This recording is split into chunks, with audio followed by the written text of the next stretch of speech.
Thanks for joining me on the Peace and Parenting podcast. I'm so glad you're here. Welcome back to the Peace and Parenting podcast. I'm Michelle, and I'm so glad you're here. I want to read a little review from somebody who left a little review on Apple. They said, "So grateful for this podcast. I really want to change my parenting approach to be more kind and caring. I want to build a close bond with my kids now when they are little, and I need to break the habits that have been instilled in me since birth. This podcast touches on so many great subjects and gives you great ideas, like special time." Thank you so much. I really appreciate that, Cass1824. I so appreciate you leaving that review. It feeds my soul. I say that all the time, but I really love hearing from people, and hearing the positive feedback is always so nice. So thank you for that. Okay, today we're going to talk about whining. Whining is annoying. Whining can be and feel very like nails on a chalkboard, or like just so irritating, because we know this child who's whining probably can speak pretty well, probably doesn't really whine all the time. And when they get into these spaces where they start whining, we like to come back at them with things like, use your words. I can't hear you when you're talking like that. You need to use your big girl, your big boy voice. I don't understand you because you're whining. And we really focus on correction. The first place we go to is to try to correct the whining, because we want the whining to stop because it's irritating. And I 100% get that. And it's irritating for me too. I still have whiners sometimes. At 18 and 15, on occasion, they will slip into whining. And I too want it to stop. But I think what's helped me, and what I find helps my clients and the people in our community, in our Connected Parent Mastermind group, and also in our coaching, is that we try to reframe whining, as opposed to looking at it as irritating and annoying and silly, and we have no reason why it's going on, and all of these things that we think about whining. If we can change our mindset and really view whining as a child who's having a hard time. Kids are not whiners because they are bad kids or because they're trying to irritate us. But we don't often take a beat and really stop and think, why is this child whining? Where is this whining come from? What's the why behind it? And we might not be able to get to the specific thing. Like it might deep down be that they had a fight with their friend at school. It might deep down be that they're irritated with their sister or brother. It might be that they didn't get the thing they wanted and it's starting to dysregulate them and really push them over the edge. It could be a million things. But all of those things indicate some sort of disconnect or some sort of dysregulation or some sort of just turmoil that a child is having inside of themselves. And then, like everything else, all other behaviors, it comes out in a behavior, right? And so whining is one of those behaviors. It's like hitting. It's like being sassy. It's like saying unkind things. It's withdrawal. It's all the behaviors. They all are an indicator that our child isn't doing well and that they need some connection. So instead of telling a child, hey, use your words, or I can't hear you, or you need to use your big girl voice, or I need you to stop that so that I can better understand you so that I can help you. But you don't need to understand them to help them, meaning you don't need to understand their words. You need to understand them deeply in their own body and their psyche, but you don't need to understand their words, because whatever they're saying in this whining voice probably doesn't make any sense, and it doesn't really matter what they're saying. They're asking for connection in not the right way, right? Because they're kids, they're immature, and they don't have mature brains, and they don't have experience, and they don't always know how to access the right way to ask for what they need. By the way, many adults don't know how to ask for what they need either. Like, some adults are passive aggressive when they should really just come out and say, yeah, I'm feeling like disconnected from you. I'm not feeling very close. Instead, they're passive aggressive. Or some are just aggressive. or some withdraw, or some dismiss, or some ignore, some ice you out. Adults do all kinds of behaviors too. It's just not whining. Whining is developmentally appropriate for a little kid. Well, all kids, right? Actually, sometimes I'm whining. Sometimes I'm whining and complaining about things. And I need connection too. So if we can look at the whining as a behavior that's derived from something deeper, and we can also let go that we might not find what that deeper thing exactly is, but that we can commit to not trying to understand their words and not trying to get them to talk and not trying to force them to explain themselves, but rather just come to them with connection. And what can you do? What can you come to them with? Oh, looks like you're having a hard time. Would you like a hug? Do you need a mommy 5-minute special time? Are you interested in a thumb war?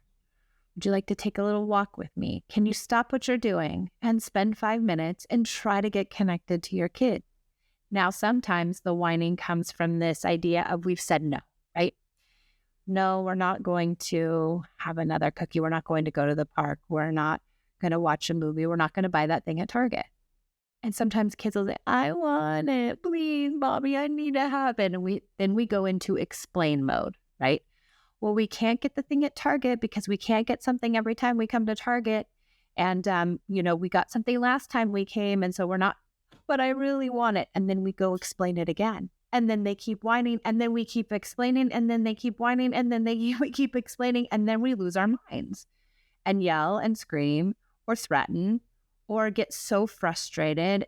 And there's really no need for it. What we can do instead is offer hugs. Oh, I know you really wanted that thing. Would you like a hug? We can offer empathy. And when they keep asking and whining for it, and the positive connection pieces aren't really working, we can also just hold the limit in these cases where we've said no. Nope, we're not going to get it. I understand you want it. And they'll continue to whine.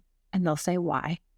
And you'll just keep reiterating the limit. We can't get it today. I've told you why. We're not getting it today. But I really want it. I understand, but we're not getting it. And you let them, at some point, you can stop talking because you've asked and answered. They've asked and you've answered many, many times. They know exactly why they're not getting it or that we're not doing it. And after a little bit, you can just be quiet. And every few minutes, you can say, no, we're not getting it. Keep reiterating the limit. And then eventually it'll probably push them into a tantrum. And that might be exactly what they need. They might need to have a tantrum about not getting the thing at Target.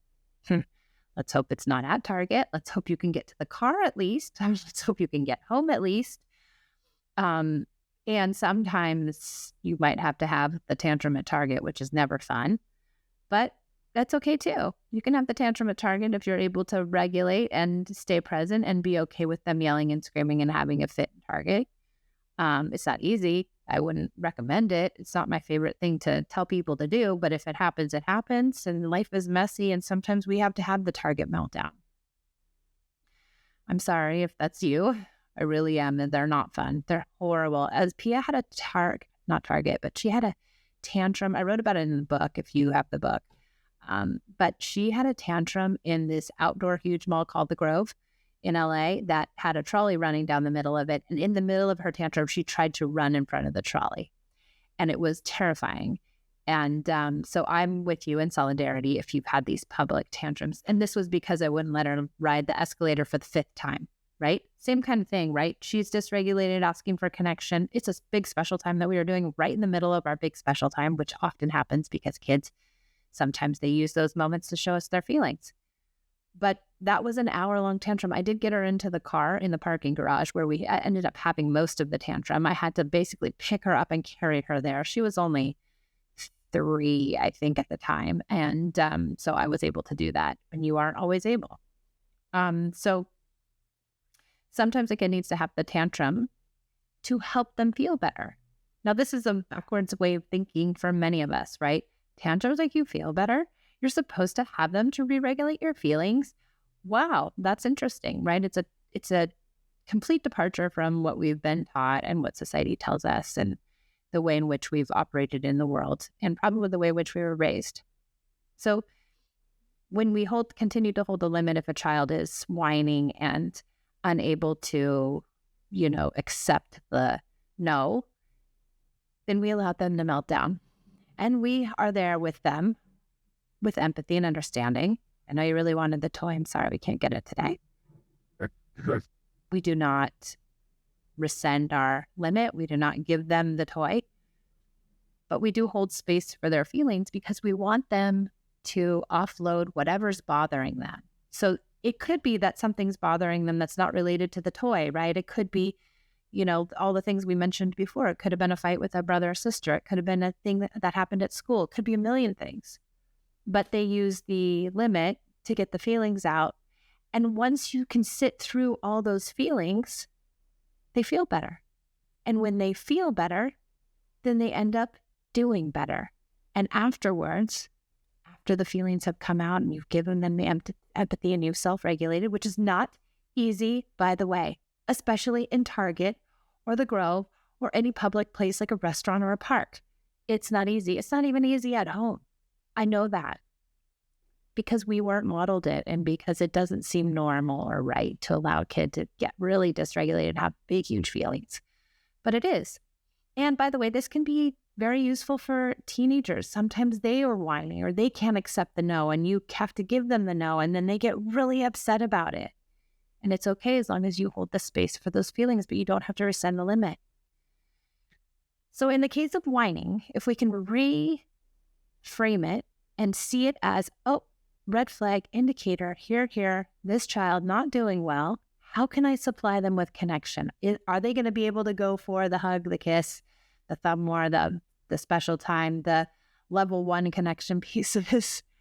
Or are you going to need to go to the big daddies and set that firm limit, firm limit, and allow them to have the big, huge tantrum?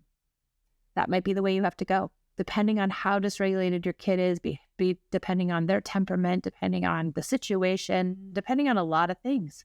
I would try and start with the low-level connection pieces, and hopefully that gets them feeling better and doing better. The other piece is that you have to be building in connection all the time. So if you have a whiny kid, that's an indicator that they need more connection. So are you doing daily special time? Are you using play as intervention? Have you stopped using punishments? What are you doing to really promote connection in your house? Are you using empathy?